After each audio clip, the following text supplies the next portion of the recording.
Well, I'm going to Moscow this afternoon, and I have a meeting with President Putin tomorrow morning.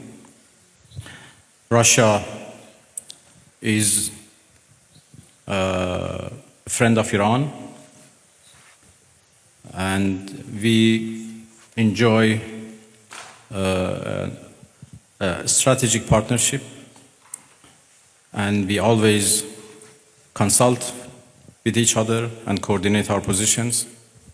Russia has been a part and the participants of JCPOA, so they have been always a party to nuclear negotiations. And even in the past 2-3 months that we were negotiating with the United States, we always briefed our Russian friends about the latest about any progress or lack of progress in our talks. Well, I will have serious consultations with the Russian president tomorrow, and we continue to work with each other. Russia is also a permanent member of the Security Council, and we know that they were trying, together with China, to introduce a resolution to the Security Council for the cessation of hostilities. Obviously, now the situation has been changed, and I will have a discussion with them that how it should be proceed. Bismillah ar-Rahman ar-Rahim. Very good morning to you, ladies and gentlemen. I'm so glad to be with you this morning. Actually, we invited you yesterday for a briefing on the latest developments on the ground, and of course on diplomatic process. Because I came here from Geneva, where we had our first ministerial meeting of Iran E3, and then I had here yesterday lots of useful, important meetings with the foreign ministers of our region, and we discussed about different initiatives and ideas existed for a peaceful settlement of this question. But as all of you know, we suddenly faced with the aggression by American forces to our nuclear facilities. The Islamic Republic of Iran condemns in the strongest terms the United States' brutal military aggression against Iran's peaceful nuclear facilities. It is an outrageous, grave, and unprecedented violation of the fundamental principles of the Charter of the United Nations and international law. The warmongering and lawless administration in Washington is solely and fully responsible for the dangerous consequences and far-reaching implications of its act of aggression. The US military attack on the territorial integrity and national sovereignty of a UN member state, carried out with genocidal Israeli regime, carried out in collusion with the genocidal Israeli regime, has once again revealed the extent of the United States' hostility towards the peace-seeking people of Iran, who will never compromise over their independence and sovereignty. The Islamic Republic of Iran continue to defend Iran's territory, sovereignty, security, and people by all means necessary against not just US military aggression, but also the reckless and unlawful actions of the Israeli regime. While President Trump was elected on a platform of putting an end to America's costly involvement of forever wars in our part of the world, he has betrayed not only Iran by abusing our commitment to diplomacy, but also deceived his own voters by submitting to the wishes of a wanted war criminal who has grown accustomed to exploiting the lives and wealth of American citizens to further the Israeli regime's objectives. The US act of aggression against Iran's peaceful nuclear facilities constitutes not only a flagrant breach of the UN Charter, especially the prohibition of the use of force under Article 2, Paragraph 4, and the obligation to respect the state's territorial integrity and sovereignty, but also a violation of UN Security Council Resolution 2231. It cannot be emphasized enough how much of a devastating blow that the US, a permanent member of the Security Council, has dealt to the global non-proliferation regime. The Islamic Republic of Iran reminds the United Nations, the Security Council, the UN Secretary General, the International Atomic Energy Agency, and other relevant international bodies of their duty and responsibility to take urgent and decisive action in response to this breach of international law. Silence in the face of such blatant aggression will plunge the world into an unprecedented level of danger and chaos. Humanity has come too far as a species to allow a lawless bully to take us back to the law of the jungle. The Islamic Republic of Iran calls on the Security Council to convene an emergency session to unequivocally condemn the criminal act of aggression by the United States against Iran and to hold the administration in Washington accountable for its violations of fundamental principles of United Nations Charter and of norms of international law. The responsibility of the IAEA and its Director General, who through evident bias in favor of warmongering parties paved the way for the current violence and bloodshed, is now clearer than ever. We call on the IAEA Board of Governors to immediately convene and carry out its legal responsibility in response to the dangerous US attack on Iran's peaceful nuclear facilities, all of which have been under the agency's full safeguards and monitoring. The world must not forget that it was the United States which, in the midst of a process to forge a diplomatic outcome, betrayed diplomacy by supporting the genocidal Israeli regime's launch of an illegal war of aggression on the Iranian nation. Not content with such malign actions, the United States itself has now also opted for a dangerous military operation and aggression against the people of Iran. In doing so, the US administration holds sole and full responsibility for the consequences of its actions, including the Islamic Republic of Iran's right to self-defense under the principles of the United Charter.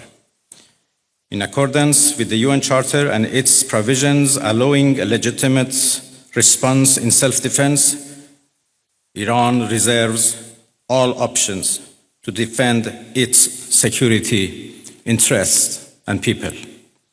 Thank you very much.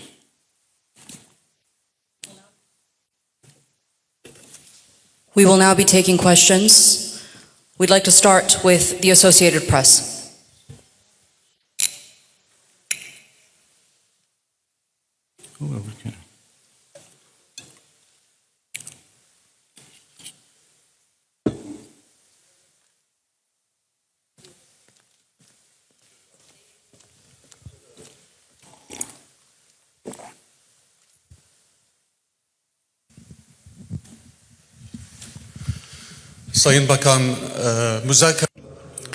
Distinguished Minister, are the doors for negotiation still open?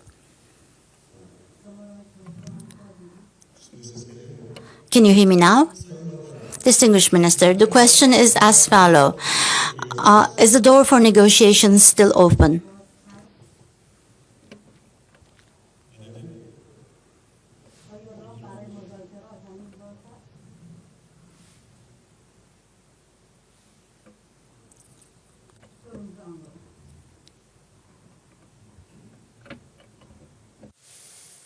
Interpreter, please speak. Can you hear me, sir? Can you hear me, sir? In the English channel, can you hear me? Translate real quick for my colleague. He's asking if there are still room for negotiations moving forward. No. Arapça olarak diye sorabilirim eğer Arapça biliyorsa. It's all right now. You can his translate is okay. Türkçe mi? Sayın Bakan Ahmet Gannam yine televizyon Arabi. Müzakereler hala kapı açık mı görüyorsunuz? Tahran'la Is the negotiation door still open? Did you contact Tehran? What kind of damage has been incurred on the nuclear facilities? Is there any intermediary country like Turkey, like Saudi Arabia, like Qatar? Are you continuing your such activities of mediation? How do you see the process? Thank you.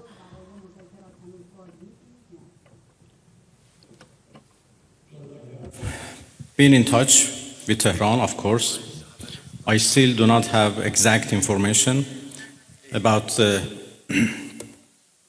level of damages, but I don't think it matters how much damages have been made. Attacking a nuclear facility by itself is an unforgivable violation of international law and should be condemned. Yesterday, as I said, I had discussion and talks with a number of foreign ministers of the region. Almost all of them are very much concerned and interested to play a role to end this aggression by Israel, of course. They were worried about a possible attack by the United States, but yesterday we were all talking about how to stop the Israeli aggression. Well,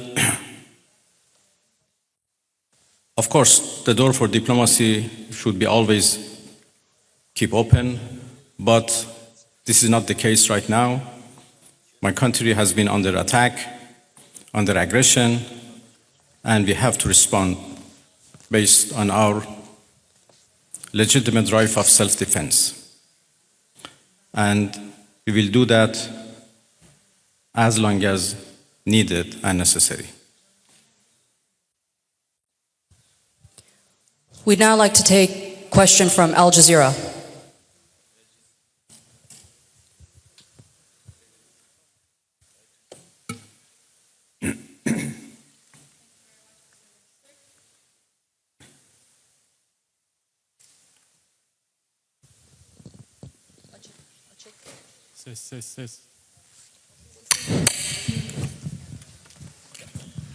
Thank you very much, Minister. So you say that you need to respond right now, but we know that Iranians are known for their talents in negotiations, in diplomacy and trade. What would be the conditions after responding for Iran to come back to a negotiation table, maybe with the US as well? And Turkey has been offering that Ankara can mediate for a trilateral between Turkey, US, and Iran. What would be your response to that? Because right now the US is technically involved in this conflict. Thank you. Well, I think it is irrelevant to ask Iran to return to diplomacy because we were in the middle of diplomacy. We were in the middle of talks with the United States when Israelis blew it up. And again, we were in the middle of talks and negotiation with Europeans, happened only 2 days ago in Geneva, when this time Americans decided to blow it up. So we were in diplomacy, but we were attacked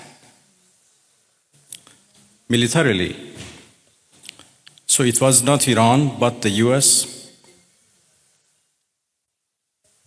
who betrayed diplomacy.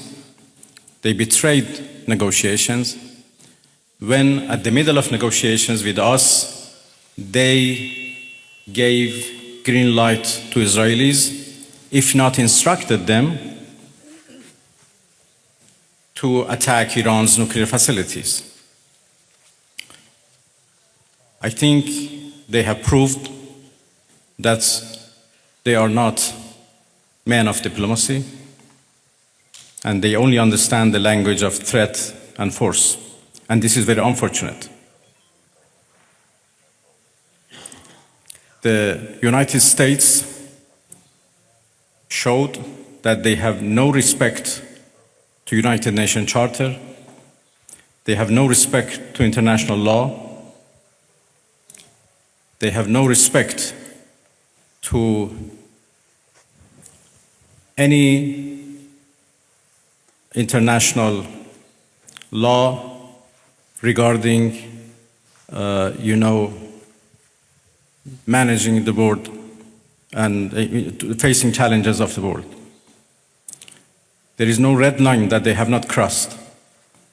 And the last one, and the most dangerous one, happened only last night, when they crossed a very big red line by attacking nuclear facilities. I don't know how much room is left for diplomacy. We are now calculating the damages. And as I said, the damages are not only for our nuclear facilities, the damages are for the United Nations Charter. It was not only Iran's facilities which was bombed, it was also the United Nations Charter. It was also Non-Proliferation Regime and NPT, which was bombed last night by Americans. And it was the rule of law and international law which was bombed. So now we have to see how much room is left for diplomacy, and we will decide. I'd like to hand over to TRT World.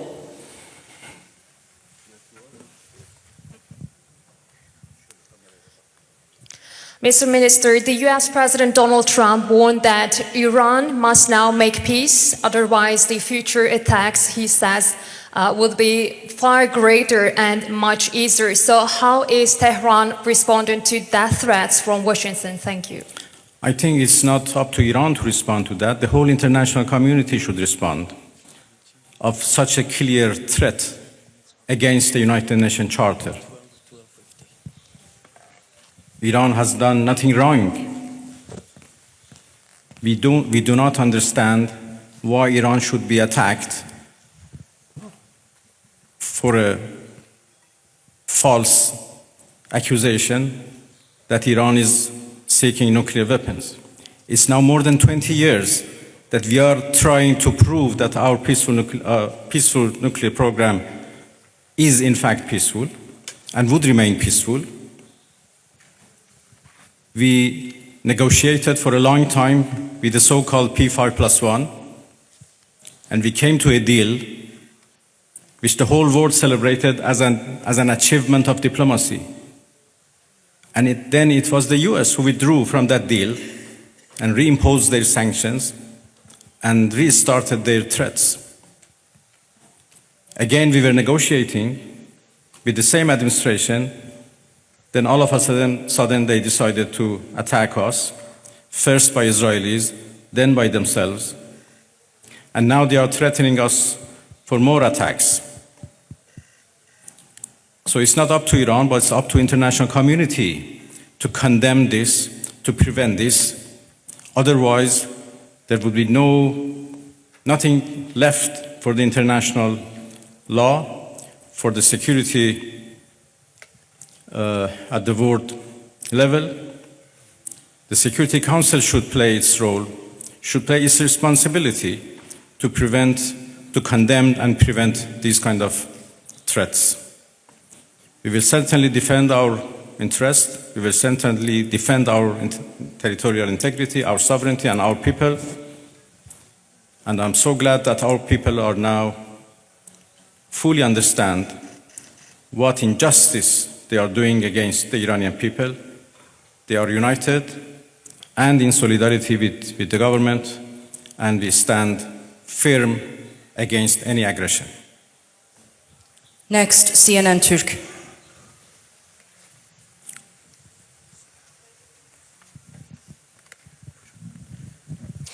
Mr. Minister, how do you assess the West's stance on Israel massacres? No one seems to mention Israel's allegedly illegal nuclear weapons. The German Chancellor even said Israel is doing the dirty work for us. So what is your response? Thank you. Well, what should I say? You said everything.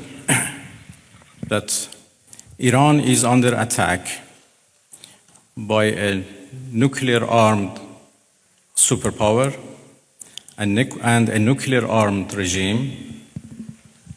And Iran, as you know, is a non-nuclear armed country. That should be certainly condemned. If not, the whole non-proliferation regime would be undermined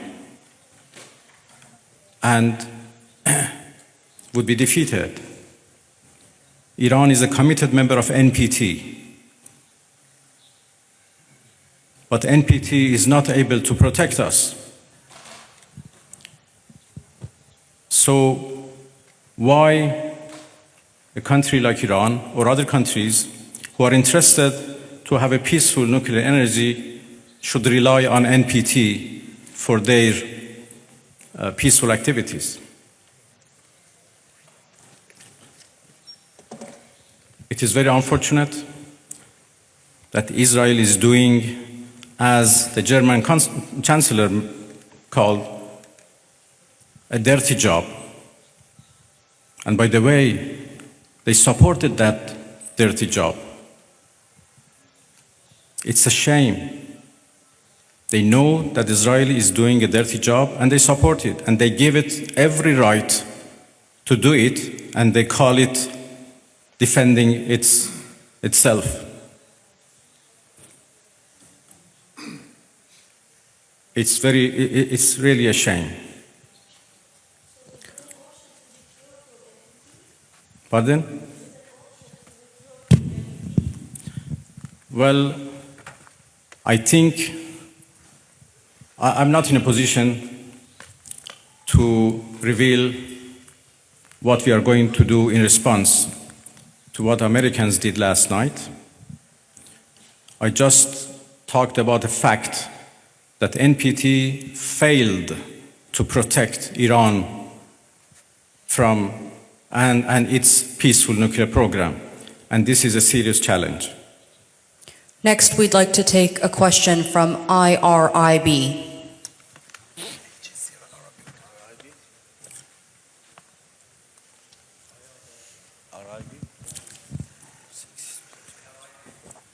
IRIB, if I can get a question from IRIB.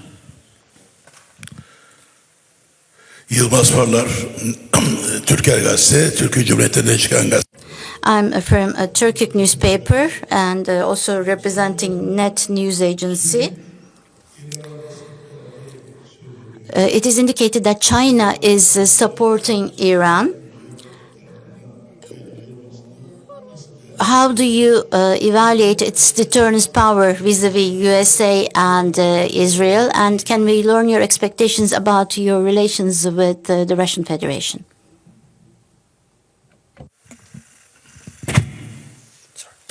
Well, there was a problem with the translation, or I think with the device, it doesn't work properly. I understood the last part of your question. Well, I'm going to Moscow this afternoon, and I have a meeting with President Putin tomorrow morning. Russia is a friend of Iran, and we enjoy a strategic partnership, and we always consult with each other and coordinate our positions. Russia has been a part and the participants of JCPOA, so they have been always a party to nuclear negotiations. And even in the past 2-3 months that we were negotiating with the United States, we always briefed our Russian friends about the latest about any progress or lack of progress in our talks. Well, I will have serious consultations with the Russian president tomorrow, and we continue to work with each other. Russia is also a permanent member of the Security Council,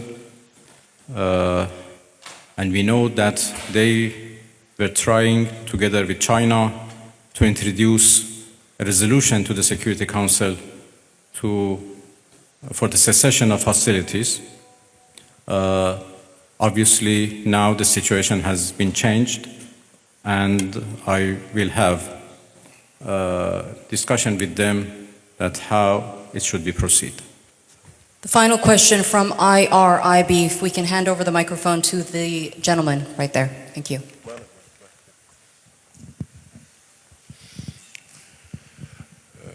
خسته نباشید آقای عراقچی. از به خدمتتون که دیروز آقای اردوغان صحبت‌هایی داشتن در مورد میانجیگری، فکر می‌کنید نقش ترکیه در این رابطه به چه ترتیب خواهد بود؟ Thank you.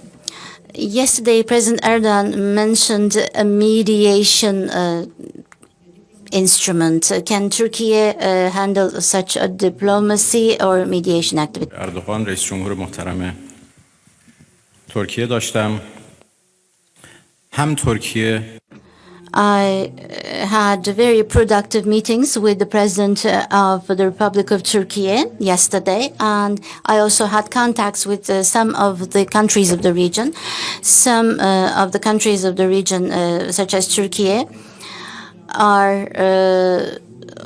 indicating that they could be mediating so that the attacks from Israel could stop. I do believe that I'm going to start some actions and discussions about this to prevent this American aggression. Turkey very definitely has condemned the Israeli attacks, and also the countries of the region have also condemned these attacks. Now all the countries of this region and the Islamic countries are condemning the massacres and the killing of Israel. We, as members of the OIC and the foreign ministers, we had a special meeting on the situation in Iran. Turkey was the chair of this session, and in relation to condemning Israeli attacks, a statement was shared to end this attack, and they indicated that they were on our side. The attack last night was a big murder. It was not just an attack against the Iranian people, but also the laws and the provisions of the United Nations were also violated. And the NPT was also damaged. Thus, this was a big blow to international security and to peace by America. We believe that the United Nations should see this as a threat. The behavior of America is threatening the world peace, and it is also a serious bottleneck for the international system. And we have important problems and pain in our region because of this, creating an important damage. The attack last night showed once again that the Zionist regime of Israel has not actually reached its targets and aims in Iran, and they have been harmed, and they have actually been in a crisis because of the heroic defense of Iran. And vis-a-vis this defense, they have received support from America. And this direct intervention of America is actually to save the Zionist regime, and maybe to save the prime minister specifically of the Zionist regime. This was the reason why America acted this way, and this shows that the White House is under the influence of this individual called Netanyahu, and this is a shame for the whole American citizens. We continue to defend our country in a heroic manner. Our armed forces are ready. Our people with high level of self-confidence and with high level of motivation is ready to defend itself. The Iranian people's national honor has been damaged, and to win this back, they will defend themselves. We will never take a step back from our own law, from our honor, from our territory, and from our people. Artürk.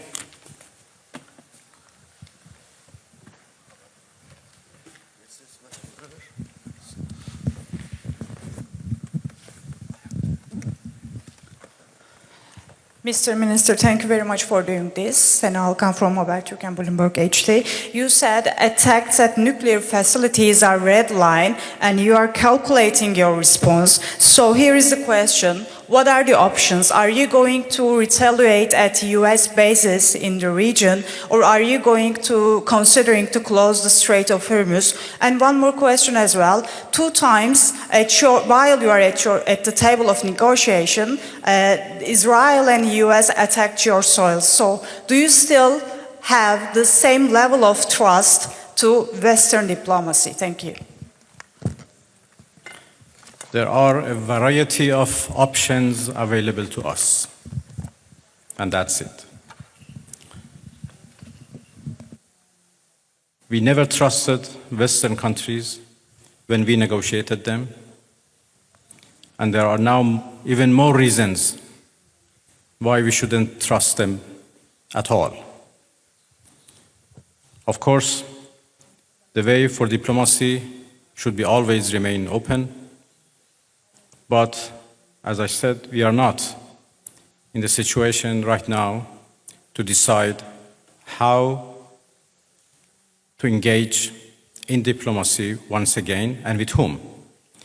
So let's wait for our response first.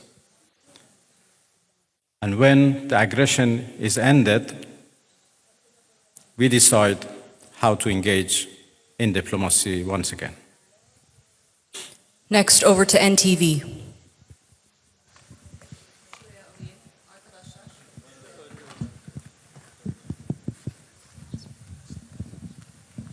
Mr. Minister, thank you. I would like to ask a quick question. You had many dialogues with Mr. Steve Witkoff, the U.S. representative, during the negotiations. Did he call you after the attack? Who you talked with? Did you ever talk with any Western countries or United States? Did they call you? Thank you. Well, my talks with Mr. Witkoff was indirect through the Omani foreign minister as intermediator, to whom I'm very grateful. And when the talks were stopped because of the US aggression, we are still receiving messages from Americans through different channels, Oman in particular, and there are also others who are passing the messages of the United States to us. And if needed, we respond to those messages through intermediators. Well, thank you very much, everybody. I think we are done. So Yes, we've come to the end of that press briefing. We'd like to thank the Foreign Minister for holding that briefing after the latest developments in his country, Iran, and in the wider Middle East region. Thank you very much. thank you, everybody. Thank you indeed.